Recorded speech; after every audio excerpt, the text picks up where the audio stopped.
I think what impresses me the most actually is the way that the service supports and trains and guides their interpreters.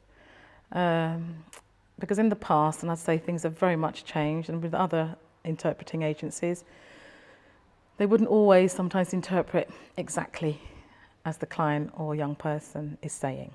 And there would be instances sometimes where the interpreter would engage in a conversation with the person, and that's not what we want.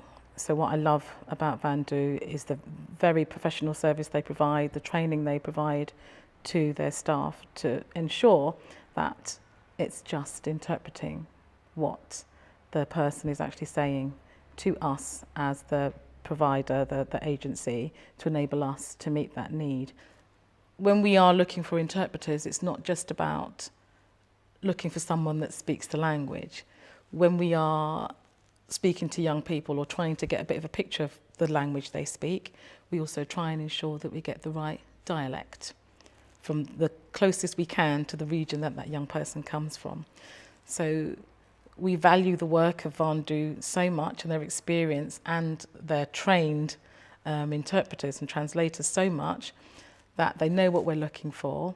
And if we say we want somebody that's from this region with this dialect, they will do their utmost to find that person for us. And that's how fine-tuned our service has been with Vandu and how well we work together now. And on top of that, we've also used their cultural advocacy, the cultural support they provide, because we found that invaluable in many ways when we're working with young people, particularly from countries that we've not worked with before.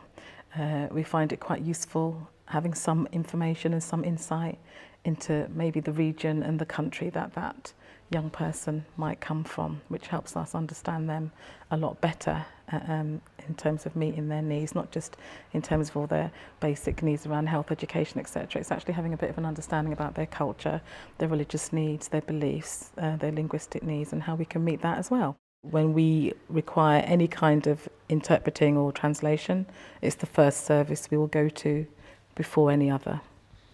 So yes, very much couldn't do without her. She's done an amazing, amazing job over the last 15 years.